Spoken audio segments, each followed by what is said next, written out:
You people need to know your place. The words cut through Chicago's most exclusive charity gala like a blade. Harrison Blackwood, tech billionaire, towered over 28-year-old Zara Williams. His face twisted with disgust as champagne dripped from his $1,000 sleeve.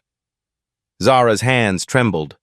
The silver tray had slipped one wrong move in a room full of white faces and designer gowns. She was the only black server among the city's elite. Invisible until now. "Stick to the kitchen where you belong," Harrison snarled, grabbing her wrist hard enough to bruise. The crystal ballroom fell silent. Phone cameras turned their way. Zara's dark skin burned under the spotlight of their stares. Every wealthy donor watched her humiliation unfold. Harrison shoved her backward. That's when she saw it, the sapphire ring glinting on his finger. Her breath caught in her throat.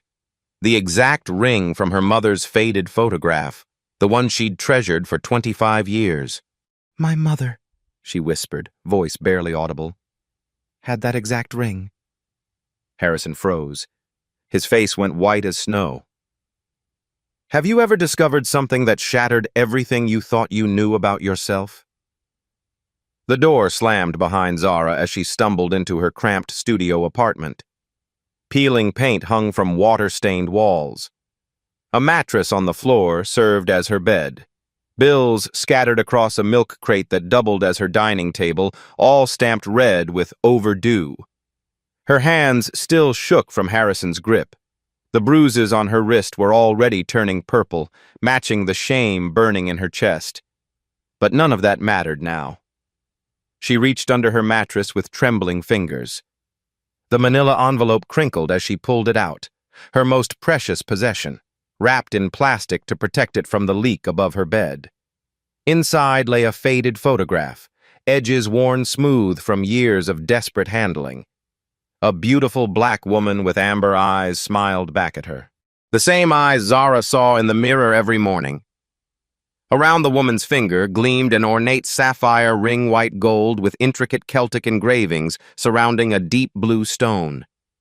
The exact ring Harrison Blackwood had worn tonight. Zara's heart hammered against her ribs. The photograph trembled in her grip. 25 years ago, she'd been found outside St. Mary's Children's Home on a freezing December morning. 3 years old, clutching this photograph and wearing expensive clothes that didn't match her surroundings. No identification, no family came forward despite newspaper appeals. Sister Catherine, the elderly nun who'd cared for her, said she'd spoken with an unusual accent. Not quite American. Maybe European. She'd cried for Mama in those first weeks, pointing at the photograph until her voice gave out. Zara flipped the photo over. Elegant handwriting in fading blue ink.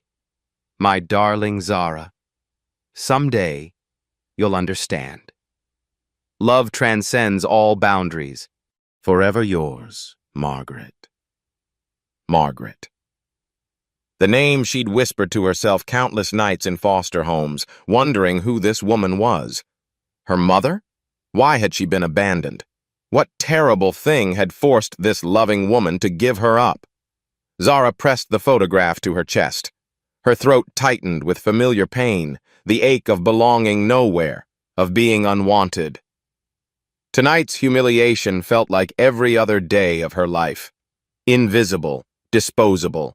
A burden. But that ring changed everything.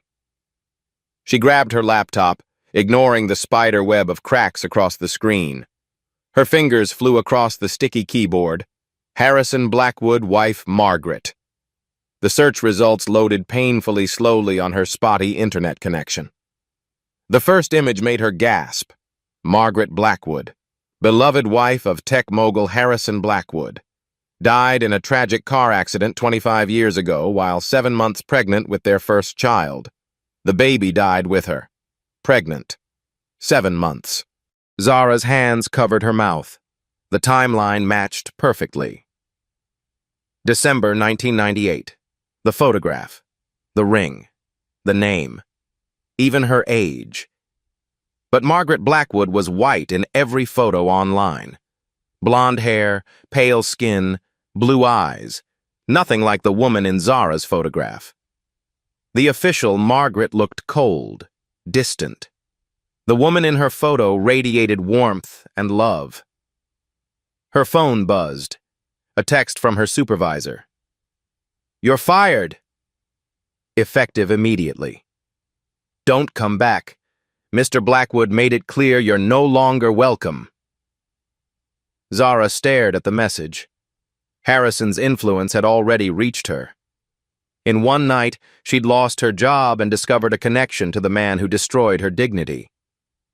She looked at the photograph again. Margaret's smile seemed sadder now, hiding secrets that died with her. Two different women. Same name. Same ring. Same timeline. One question burned in her mind. Which Margaret was real? What if everything you knew about your past was a carefully constructed lie? Zara couldn't sleep. Every time she closed her eyes, she saw Harrison's face freezing at the mention of the ring. The bruises on her wrist throbbed like a heartbeat, reminding her of his disgust. By dawn, she'd made a decision that would change everything. She pulled on her only decent clothes, a thrift store blazer with a small tear at the elbow and worn jeans that had seen better days. Her reflection in the cracked mirror showed exhaustion, but her amber eyes burned with determination. If Harrison wanted to destroy her life, she'd find out why that ring mattered so much to him. The Chicago Public Library opened at 8. Zara was waiting at the doors, coffee in hand black, because milk was a luxury she couldn't afford anymore. The familiar smell of old books and cleaning supplies welcomed her like an old friend. Mrs. Carter, the head librarian, had known Zara since childhood. She'd spent countless afternoons here, hiding from foster family drama or doing homework when the electricity got cut off at whatever temporary home she was staying in. "Research again, honey?" Mrs. Carter's smile was warm, but concerned.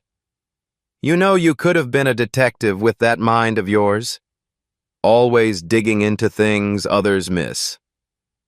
Zara forced a smile, her throat tight with emotion. "Just curious about some local history. The Blackwood family, specifically." Mrs. Carter's expression shifted slightly. "The tech moguls? That's an interesting choice. Let me show you to the microfilm machine." The ancient machine hummed and clicked as Zara scrolled through newspaper archives from 1998. December headlines flashed by, holiday sales predictions, weather warnings about an approaching blizzard, political scandals, and then, tech heiress dies in tragic accident. The grainy black and white photo showed a blonde Margaret Blackwood stepping out of a limousine at some charity event. Zara leaned closer, studying every detail. The woman's hand was clearly visible as she waved to photographers. No ring, not even a wedding band. Strange for someone supposedly married to Harrison. Zara's pulse quickened. She printed the article, her hands trembling as the paper emerged from the machine. The details were sparse. A single car accident on a snowy road, no other vehicles involved, died instantly along with her unborn child. She kept searching, scrolling through weeks of archived pages. 3 days after the first article, another headline caught her attention. "Blackwood family mourns double loss." This piece had more details about Margaret's background. "I am a graduate of Harvard Law School, involved with various civil rights organizations, active in community outreach programs. Strange accomplishments for someone from such a wealthy, traditional family known for their conservative values."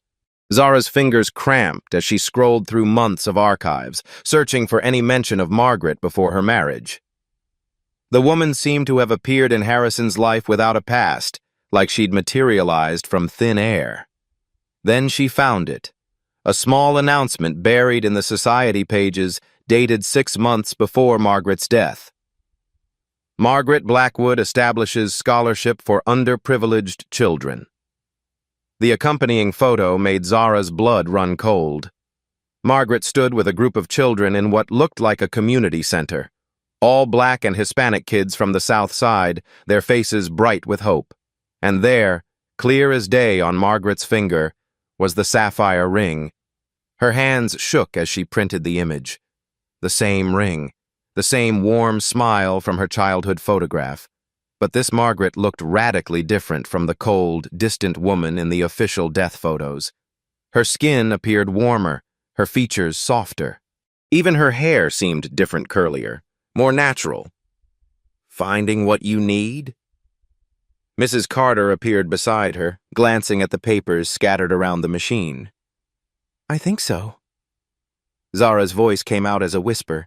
She gathered her printouts carefully.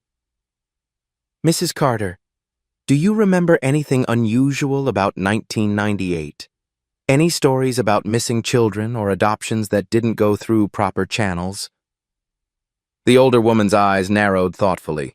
She glanced around to make sure they weren't overheard, then leaned closer. That was the year of the big scandal at St. Mary's Children's Home. Something about forged adoption records and missing documentation. The church tried to keep it quiet, but there were rumors about children being placed with families who paid under the table. She paused. Why do you ask, honey? Before Zara could answer, her phone rang. The sound echoed loudly in the quiet library. Unknown number. She almost didn't answer, but something made her swipe to accept. Miss Williams? The voice was elderly, gravelly, with a slight Spanish accent. My name is Robert Martinez. I used to work for the Blackwood family for many years. I understand you're asking questions about Margaret. Zara's heart stopped. How could this stranger know what she was researching? How did you... Word travels fast in certain circles, especially when someone starts digging into buried secrets. Can you meet me at Lincoln Park Zoo? Noon today, near the lion exhibit.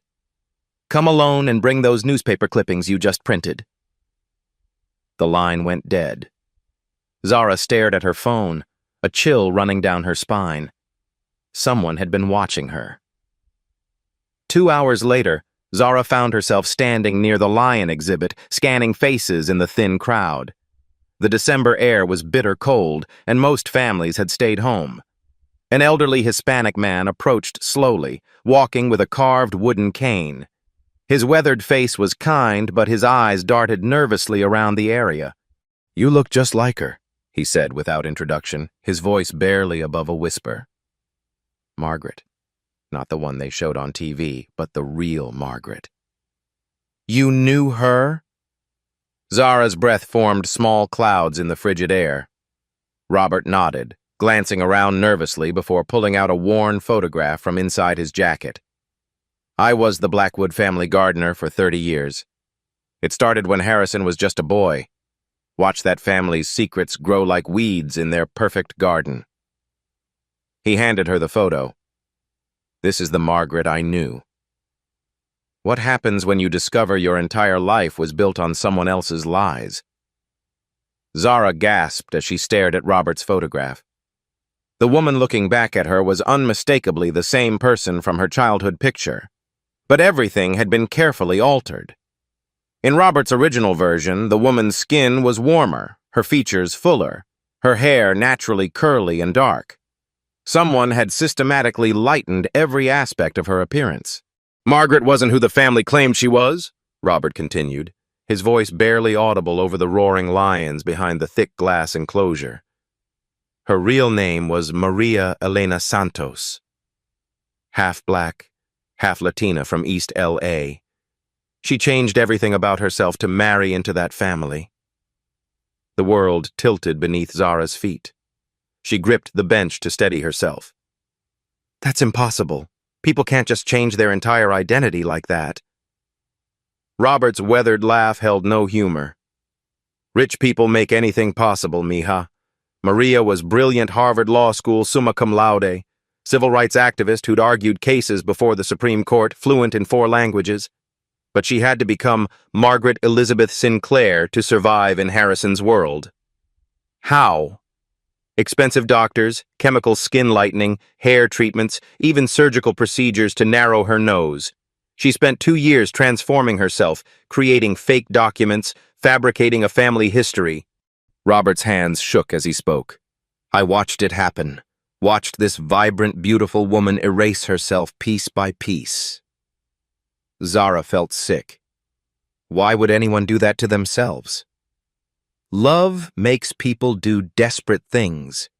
She met Harrison at a civil rights conference in 1995. He was young, idealistic, nothing like his father. Back then, Harrison genuinely wanted to use his family's wealth to help people. Maria thought she could change him, change the whole damn family from the inside. What happened? Robert's face darkened like storm clouds gathering. Charles Blackwood happened. Harrison's father was evil in a $3,000 suit. Old money built on slave labor, old hatred passed down through generations. The moment he discovered Maria's true heritage, which took him exactly 6 months, he threatened to destroy everything Harrison cared about. Zara leaned forward, desperate for answers. But she stayed. She married Harrison anyway. She loved him too much to walk away. And for a while, it almost worked. Harrison defended her against his father's racism. They were genuinely happy together. Maria started letting bits of her real self show through the Margaret facade. Robert smiled sadly. She began working with underprivileged children again, supporting causes she believed in. The ring she wore? That was her grandmother's, passed down through 5 generations of Santos women. Then she got pregnant. That changed everything. Robert pulled out another photograph, this one showing a stern-faced man with cold gray eyes and thin, cruel lips. The same eyes Harrison had inherited, but without any warmth.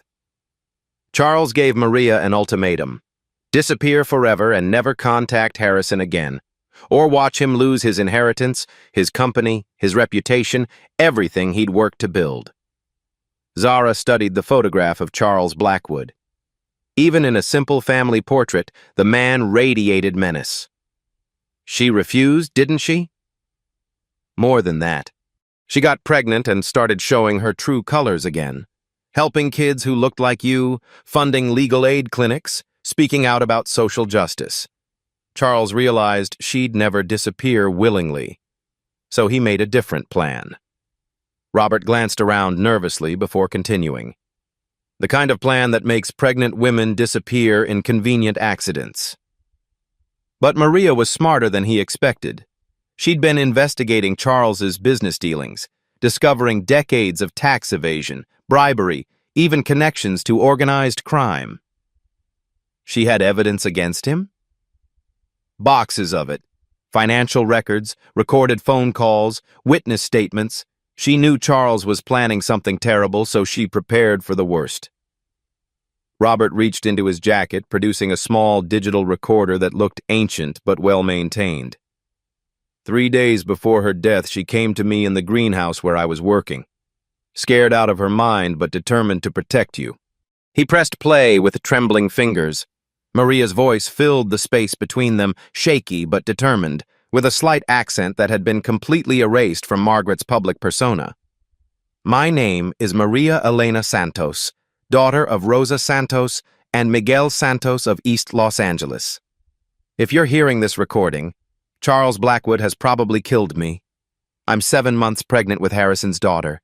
Charles has threatened to take my baby the moment she's born and place her in an adoption system he controls. Zara's legs gave out. She collapsed fully onto the bench, the recorder shaking violently in her hands as Maria's voice continued. He's already forged adoption papers using fake identities. He plans to tell Harrison the baby died in childbirth. I won't let him steal my daughter and erase her like he tried to erase me. I've hidden evidence of Charles's crimes in a safety deposit box at Bank of America, downtown branch, box number 247. The key is taped under the loose floorboard in the nursery I've been preparing. Tears streamed down Zara's face as her mother's voice grew stronger, more defiant. To my daughter, if you ever hear this, your name is Esperanza Santos Blackwood. Esperanza means hope. You are my hope for a better world. I fought for you until my last breath, and I pray someday you'll know how much you were loved. The recording ended in silence. Robert sat beside Zara, his weathered hand gentle on her shoulder as she sobbed. "Esperanza," she whispered. "My real name is Esperanza." 3 days later, Maria Santos died in that car accident on Lakeshore Drive. Single vehicle, icy conditions, no witnesses, very convenient. Robert's voice turned bitter. "But you didn't die with her, did you, mija? Charles had you taken from the hospital before Harrison ever knew you'd survived." "He stole me." The words came out as a broken whisper. "Charles Blackwood murdered my mother and stole me from my father. And Harrison never knew. Charles told him both mother and baby died in the crash. He mourned you both for 25 years, never knowing his father had orchestrated the whole thing to keep the Blackwood bloodline pure." Zara's phone buzzed insistently. Unknown number. She answered with shaking hands, her voice hoarse from crying. "Miss Williams." The voice was crisp, professional, unmistakably female with a slight British accent. "My name is Victoria Carter, senior partner at Carter, Morrison and Associates, and attorney for the Blackwood estate. I understand you've been spreading false and defamatory claims about the Blackwood family." Zara wiped her eyes, trying to steady her voice. "I haven't spread anything to anyone. Meeting with former employees, researching private family matters, printing confidential documents from newspaper archives. In Illinois, that constitutes stalking and harassment." Victoria's tone turned ice cold. "However, my clients are prepared to be generous. I'm authorized to offer you $75,000 to cease this behavior immediately and sign a non-disclosure agreement." $75,000. More money than Zara had ever dreamed of seeing. Enough to change her entire life, pay off her debts, maybe even go to college. "And if I refuse?" Victoria's laugh was sharp as broken glass. "Then we'll be forced to pursue legal action. Identity theft is a felony in Illinois, Miss Williams. Impersonating deceased family members, attempting to defraud wealthy families with fabricated claims of kinship, these charges carry significant prison sentences." The line went dead. Zara stared at her phone, hands shaking with a mixture of rage and terror. "When the family that destroyed your life discovers you're still breathing, how far will they go to silence you forever?" Robert stood slowly, his weathered hands gripping the carved wooden cane that had belonged to his father. The black sedan was still there across from the zoo entrance, engine running, exhaust visible in the cold December air. The windows were tinted so dark they looked like mirrors, reflecting the gray Chicago sky.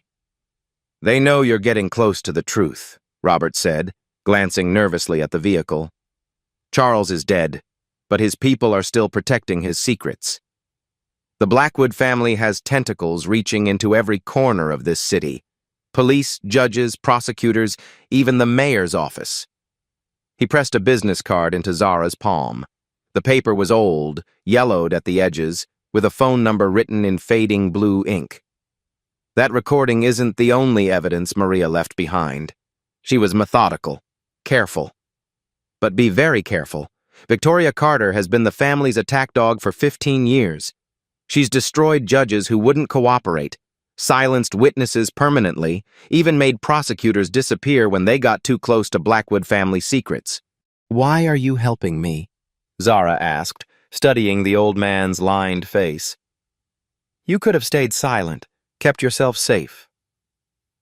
Robert's weathered features softened, and for a moment he looked like someone's gentle grandfather, rather than a man who'd spent 3 decades hiding terrible secrets. "Because I promised your mother I'd watch over you if I ever got the chance.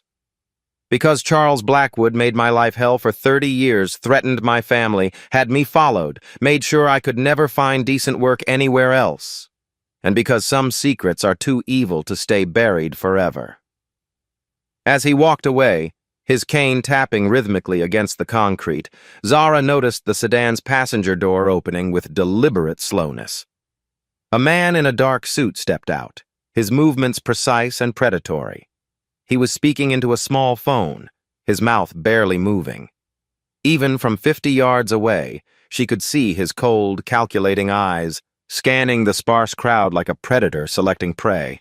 Her phone buzzed with the harsh vibration of an incoming text. Unknown number. Stop digging or join your mother. This is your only warning. Zara's blood turned to ice water in her veins. She stood on shaking legs, clutching Robert's business card and the precious recording device that contained her mother's voice. The man from the sedan was walking toward her now, his right hand conspicuously inside his jacket. She had maybe 30 seconds before he reached her position. She ran. Through the zoo's winding asphalt paths, past startled families pushing strollers and confused tourists consulting maps.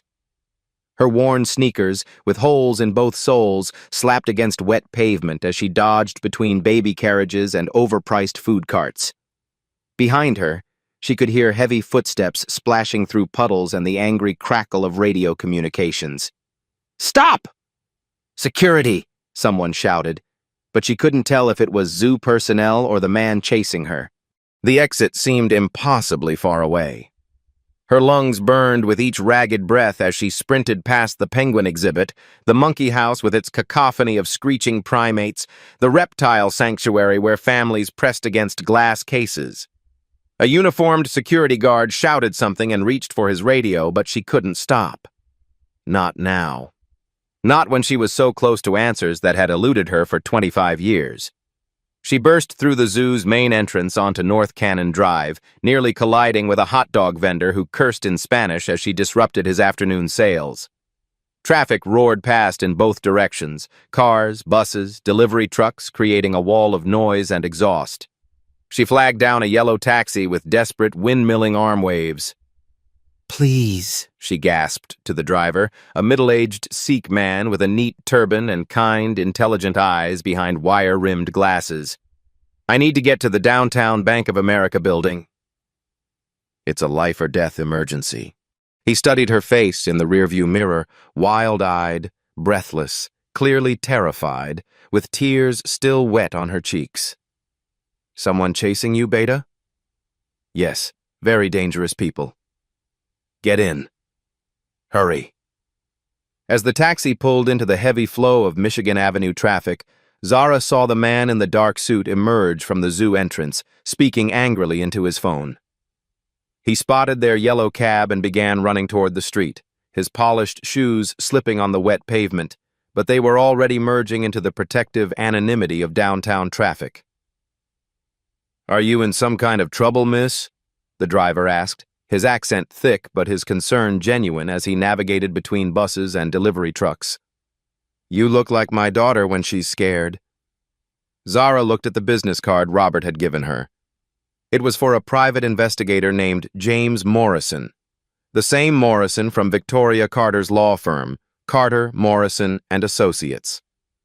Her heart sank like a stone. Had Robert betrayed her? Led her directly into another trap? Then she noticed the handwritten note on the card's back, scrawled in different ink. "Don't trust the law firm. Jim Morrison is Maria's cousin. He's been searching for you for 25 years. Call him immediately." Her phone rang before she could process this revelation fully. Unknown number, but she was past caring about caution or safety protocols. "Zara."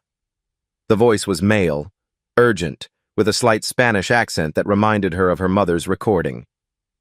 "This is Jim Morrison. Robert just called me from a payphone. Are you safe right now?"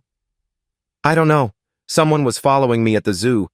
They sent me death threats. I'm in a taxi heading downtown. Listen very carefully to what I'm about to tell you. Do not go to your apartment. Do not go anywhere familiar, not work, not friends' houses, nowhere they might expect you. Victoria Carter has people everywhere in this city. Police officers on her payroll, private security companies she controls, even contacts in federal agencies. Robert said you're Maria's cousin? Her mother Rosa and my mother Carmen were sisters. They grew up together in East LA, shared everything, secrets, dreams, even boyfriends. His voice cracked with genuine emotion. I've been a licensed private investigator for 15 years, and I've spent every single day of those years looking for Maria's daughter. Looking for you, Esperanza. The taxi was approaching downtown now, the gleaming towers of Chicago's financial district rising ahead of them like glass and steel monuments to power and money. The afternoon sun reflected off their surfaces, creating a maze of light and shadow. "The safety deposit box," Zara whispered, remembering her mother's recorded instructions. "Do you know about it?" "I helped Maria set it up in 1998, 3 days before she died. Used my investigator's license to make sure it was secure, untraceable. But there's something else you need to know. Something Robert couldn't tell you at the zoo because it was too dangerous with so many people around." "What?" "Harrison has been looking for you too." Zara's world tilted again, the taxi's motion making her suddenly nauseous. "What do you mean?" "I thought he believed I was dead. 3 years ago, Harrison hired a private detective not through his usual channels, but someone completely independent to investigate his father's charitable foundation. He'd noticed some irregularities in the bookkeeping, money that was supposed to go to children's services, but never arrived at its intended destinations." The taxi pulled up to the Bank of America building, a towering monument of marble and glass that seemed to stretch endlessly into the gray sky. Zara stared at her fractured reflection in its mirrored surface. "The more Harrison dug into his father's business dealings," Jim continued, his voice growing more urgent, "the more questions he had. He found evidence that Charles had been involved in illegal adoptions for decades, children taken from poor families and placed with wealthy clients who paid premium prices for healthy babies." "Does he know about me?" "Not specifically, not yet. But he started to suspect that maybe, just maybe, his own child hadn't died in that accident. He's been funding a search through back channels, trying to stay completely under Victoria's radar. What happens when the father you never knew starts looking for the daughter he thought was dead? The woman has been systematically destroying evidence and silencing witnesses for years, Jim continued, his voice tight with urgency through the phone speaker. She killed 2 private investigators who got too close to the truth about Charles Blackwood's illegal adoption ring. Made it look like accidents, 1 car crash on the Dan Ryan Expressway, 1 apparent suicide from a high-rise downtown. But I have their files, their research notes, everything they discovered before Victoria eliminated them. Zara stepped into the bank's marble lobby, her worn sneakers squeaking against the polished floor. The contrast was stark crystal chandeliers casting rainbow light patterns, mahogany panels gleaming with fresh polish, while she stood there in thrift store clothes with holes in her shoes. Her footsteps echoed off the impossibly high ceiling like gunshots in a cathedral. "Why didn't Harrison just confront Victoria directly?" she asked, keeping her voice low as elegant customers in expensive suits conducted their business around her. "Because Victoria controls the Blackwood Trust Fund through a series of brilliant legal maneuvers she orchestrated immediately after Charles died in 2010. The old man left specific clauses in his will. If Harrison ever challenges the family's moral standards or brings disgrace to the Blackwood name, Victoria has the authority to freeze his assets, dissolve his companies, even have him declared mentally incompetent." Zara felt sick. So he's trapped too. Completely. She's been playing a long game for 15 years, positioning herself as the family's moral guardian while systematically eliminating anyone who threatens her control. But there's more. Jim's voice dropped to an urgent whisper. "This morning, Harrison accessed security footage from last night's charity gala. He studied every frame of your interaction. He saw you mention the ring. He saw his own reaction, the shock, the immediate recognition. And he put the pieces together faster than we expected." Through the bank's floor-to-ceiling windows, Zara watched a familiar black sedan pulling up to the curb with military precision. Then another, then a third, fourth, fifth. Men in dark suits began emerging from each vehicle like soldier ants, their movements coordinated and purposeful. They spread out around the building's perimeter, covering every exit. "Jim," she whispered, pressing the phone closer to her ear while trying to appear casual to other bank customers. "I think I'm in serious trouble." "How many cars?" "5 now, maybe 6. They're completely surrounding the building. This isn't surveillance anymore, this is an extraction operation." A security guard near the entrance was talking rapidly into his radio, his eyes fixed directly on Zara with unmistakable intent. His hand rested on his weapon, fingers tapping nervously against the grip. Someone had definitely gotten to him, probably with either substantial money or credible threats. In Chicago, both currencies were equally effective. "Jim, I don't think I'm going to make it to that safety deposit box alive." "Yes, you are. Because you're Maria Santos's daughter and she didn't raise a quitter. She fought Charles Blackwood for 9 months while carrying you in her womb, endured chemical treatments and surgical procedures to hide her identity, and she never stopped fighting until the moment Victoria's people ran her off that road." Through the thick glass doors, Zara saw him, Harrison Blackwood himself, stepping out of a silver Bentley that gleamed like liquid mercury in the December afternoon sun. But this wasn't the cold, imperious man from the charity gala who'd humiliated her in front of hundreds of people. This Harrison looked desperate, almost frantic. His usually perfect silver hair was disheveled, sticking up at odd angles. His expensive charcoal suit was wrinkled as if he'd slept in it for days. Dark circles shadowed his gray eyes, and his hands shook visibly as he scanned the street and sidewalk with desperate intensity. He was searching for something. Searching for someone. Searching for her. Their eyes met through the reinforced glass doors. Harrison's face went white as fresh snow, the exact same expression he'd had when she mentioned the ring the night before.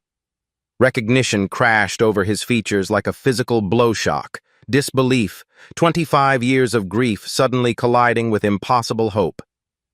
He began walking toward the entrance, his steps uncertain and stumbling, as if he were approaching a mirage that might disappear at any moment.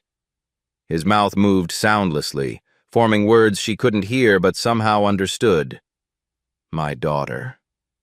My little girl." Behind him, Victoria Carter emerged from the lead sedan like a predator uncoiling from shadow. She was tall, elegant, commanding silver hair pulled back in a perfect chignon that probably cost more than Zara's monthly rent. Her navy blue power suit was immaculate, her posture military straight, but it was her eyes that made Zara's blood run cold, pale blue, calculating, completely devoid of human warmth. "Miss," a young bank employee called through the bulletproof glass partition. He had perfectly styled blonde hair and the kind of practiced smile that came from years of customer service training. "Can I help you with something today?" Zara approached the counter, her hands trembling as she pulled out the tarnished key Robert had given her. The metal was warm from her sweaty palm. "I need to access safety deposit box number 247. The young man's professional smile faltered slightly as he examined the old, tarnished key. "Do you have proper identification and written authorization from the box holder?" "I have this." Zara placed Maria's photograph on the marble counter, positioning it so the image of her mother wearing the sapphire ring was clearly visible under the bright fluorescent lights. "And I have this." She held up the digital recording device, its red power light blinking steadily. Harrison reached the entrance just as Victoria's operatives began moving into final positions around the building's perimeter. Through the glass, Zara could see him arguing frantically with the security guard, gesturing in her direction with increasing desperation. The guard was shaking his head firmly, one hand on his radio, the other hovering near his weapon. "I'm sorry, miss," the bank employee said, his voice apologetic but inflexible. "Without proper documentation and verification of identity, I simply cannot." "My name is Esperanza Santos Blackwood," Zara announced loudly, her voice carrying across the marble lobby like a gunshot. Every conversation stopped. Heads turned. Cell phones began appearing in manicured hands. "My mother was Maria Elena Santos, who changed her identity to Margaret Blackwood to marry the man outside this building. Harrison pressed his palms against the glass doors, his breath fogging the surface as his mouth moved in what looked like desperate prayer. I was stolen from my parents as a newborn baby, Zara continued, her voice growing stronger and more confident with each word that emerged from her throat. Hidden in an illegal adoption ring operated by Charles Blackwood. The woman in that black sedan outside murdered my mother 25 years ago, and has spent every day since then trying to erase my existence from history. The bank employee's eyes widened to the size of silver dollars. Ma'am, perhaps you should speak with our security. No. Zara slammed her hand down on the marble counter with a sound like a gunshot. I've been speaking with security guards and social workers and foster parents for 25 years. I've been polite. I've been patient. I've been invisible. I've been grateful for scraps. Not anymore. She pulled out her smartphone and activated the video recording function, then pressed play on Maria's recording device. Her mother's voice filled the marble lobby, clear and strong and heartbreaking. My name is Maria Elena Santos, daughter of Rosa Santos and Miguel Santos of East Los Angeles. If you're hearing this recording, Charles Blackwood has probably killed me. What happens when a mother's voice rises from the grave to destroy the empire built on her murder? The lobby erupted into chaos. Maria's voice continued echoing from the speakers, each word hitting like a hammer blow against 25 years of carefully constructed lies. People fumbled for their phones, began live streaming to Facebook and Instagram, and started calling local news stations. The bank employee scrambled for his supervisor, his professional composure completely shattered. I've hidden evidence of Charles's crimes in safety deposit box 247. The key is taped under the loose floorboard in the nursery. If something happens to me, please find my daughter. Tell her I fought for her until my last breath. Harrison began pounding on the glass doors with both fists, shouting something Zara couldn't hear over the growing chaos. His face was twisted with anguish, tears streaming down his cheeks as his daughter's voice, the granddaughter he'd never known existed, filled the air. Victoria Carter strode through the entrance like an avenging angel of vengeance, her designer heels clicking against marble with military precision. Her perfectly composed mask had finally cracked, revealing the cold fury beneath. She surveyed the scene with calculating eyes, dozens of people recording, Maria's voice still echoing from hidden speakers, and Zara standing at the center of it all, like the eye of a hurricane. "Turn that recording off immediately," Victoria commanded, her crisp British accent cutting through the noise like a surgically sharp blade. "This is a private family business, and you're all trespassing on confidential legal matters." "No," Zara said, stepping forward to meet the woman's icy stare. "This is justice. This is the truth. This is my mother's voice speaking from the grave to expose exactly what you did to her and to me." Victoria's men began moving through the crowd, their hands inside their jackets, their intent unmistakable. But the bank security system had automatically locked down when the alarm was triggered, sealing all exits. They were trapped together, predator and prey, truth and lies, past and present colliding in a marble arena. Harrison finally broke through the entrance, pushing past the confused security guard with surprising strength for a man in his 50s. He was breathing hard, his silver hair wild, his eyes locked on Zara with desperate intensity. 25 years of grief and guilt and impossible hope were written across every line of his face. "Esperanza," he whispered, the name carrying across the suddenly silent space like a prayer. "Dad." The word slipped out before Zara could stop it. 25 years of longing and abandonment and desperate questions packed into a single, trembling syllable. They moved toward each other through the crowd, father and daughter separated by decades of lies, but connected by something stronger than blood, the unbreakable bond between parent and child. Harrison's hands shook as he reached out, afraid she might disappear like a mirage. "I thought you were dead," he said, his voice breaking. I mourned you every single day. I built a nursery that I never dismantled. I kept your ultrasound photos in my wallet." "I know," Zara whispered, tears streaming down her face. "I know you didn't know. She told me in the recording. My mother, our mother, she knew you would have fought for me." Victoria Carter's composure finally shattered completely. Rage twisted her elegant features as she realized her carefully constructed empire of blackmail and murder was crumbling in real time, broadcast live to thousands of viewers across social media. "You have absolutely no idea what you've just done," she snarled at Zara, her accent becoming thicker with fury. "No idea what forces you've set in motion." "The Blackwood family has connections you can't imagine. Judges, prosecutors, police commissioners, federal agents. We own this city." "You owned this city," Harrison said, stepping protectively in front of his daughter. His voice was stronger now, filled with decades of suppressed rage. "But you made one critical mistake, Victoria.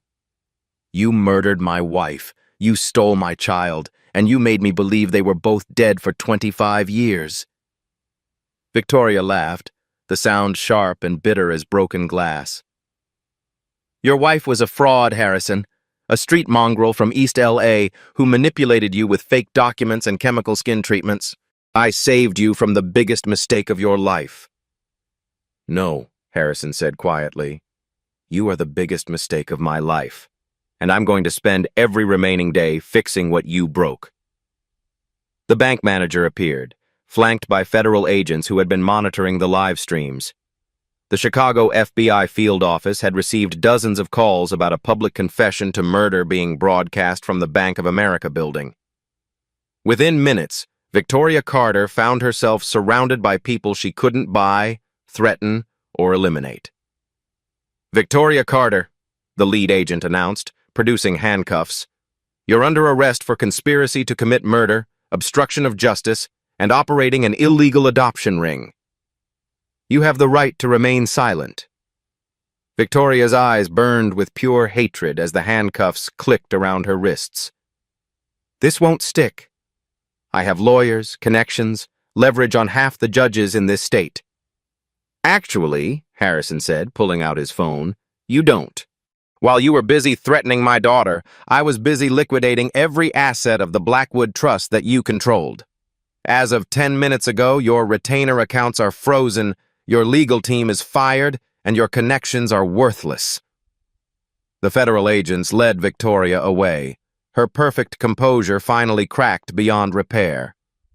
As she passed Zara, she leaned close enough to whisper, "This isn't over, little girl. Prison won't hold me forever." "Maybe not," Zara replied calmly, holding up her phone which had been recording everything. "But the internet is forever, and now the whole world knows exactly who you are." As the chaos began to settle, Harrison and Zara stood together in the marble lobby, surrounded by the debris of a 25-year-old lie. He reached into his jacket and pulled out a small velvet box. Inside was another sapphire ring identical to the one Maria had worn, the one Zara had treasured, the one that had started everything. "I had this made for your mother," Harrison said softly. "I was going to propose again on our first anniversary, give her a ring that matched her grandmother's. I've carried it every day since she died, waiting for a reason to hope again." Zara looked at the ring, then at her father's face aged by grief but brightened by joy. She would have said yes. "I know," Harrison smiled through his tears. "And she would have been so proud of the woman you became. You have her courage, her fire, her absolute refusal to give up when fighting for what's right." He slipped the ring onto Zara's finger, next to her mother's ring. "Welcome home, Esperanza. Welcome to the family that should have been yours from the beginning." What does justice look like when it arrives 25 years late but exactly on time? 6 months later, the Chicago Tribune's headline read, "Victoria Carter sentenced to life without parole." The federal case had been airtight. Maria's recording, financial evidence from the safety deposit box, testimony from 3 surviving witnesses who finally felt safe to speak, and dozens of adoption records that proved Charles Blackwood's illegal operation had stolen over 200 children across 3 decades. Zara stood in the garden of the Blackwood estate, no longer the mansion of secrets and lies, but a place being transformed into something beautiful. She wore a simple sundress and her mother's sapphire ring, which caught the afternoon sunlight and cast tiny rainbows on the grass. Harrison approached from the house, carrying 2 cups of coffee and walking with the easy stride of a man who'd finally found peace. The past 6 months had aged him in some ways. The weight of truth was heavy, but it had also freed him from decades of guilt he'd carried for surviving when his wife and child supposedly hadn't. "The foundation paperwork is complete," he said, handing her a steaming mug. "The Santos Blackwood Foundation for Children's Rights will officially open next month." Maria would be proud. Zara smiled, thinking of the work ahead. They'd already identified 47 children from Charles's adoption ring who were still alive, still searching for their families. She would love that we're bringing families back together instead of tearing them apart. They walked together toward the old greenhouse where Robert Martinez still worked, though now as head groundskeeper rather than silent keeper of secrets. At 73, he moved slower but smiled more. The weight of carrying Maria's truth for 25 years had lifted from his shoulders like a physical burden. "Mr. Robert," Zara called out as they approached. "How are the memorial roses coming along?" The elderly man emerged from behind a wall of climbing roses, soil under his fingernails, and genuine joy on his weathered face. Beautiful, mija. Just like your mother would have wanted. Red for courage, white for truth, yellow for hope. Harrison had commissioned the memorial garden on the exact spot where Charles Blackwood's office used to stand. They'd torn down that wing of the mansion and planted Maria's favorite flowers in its place. A simple marble stone bore the inscription, "Maria Elena Santos Blackwood, beloved mother, fighter for justice, voice for the voiceless." "There's something else," Harrison said, pulling an envelope from his jacket. "Jim Morrison found another family yesterday. The Williams family in Detroit has been searching for their son Marcus for 19 years. DNA confirmed the match." Zara's eyes filled with happy tears. Each reunion felt like honoring her mother's memory, like completing the work Maria had died trying to accomplish. "How many does that make?" 14 families reunited. 33 children are still searching. Harrison's voice carried both satisfaction and determination. "We won't stop until every single family stolen by my father is brought back together." They reached Maria's memorial stone, where fresh flowers appeared every week, sometimes left by strangers who'd followed their story, sometimes by other families they'd helped reunite. Today, someone had left a handwritten note. "Thank you for giving me courage to search for my own truth." Zara knelt and placed her hand on the warm marble. "Mom, we did it." "Victoria can never hurt anyone else. Dad knows the truth, and we're bringing your children home."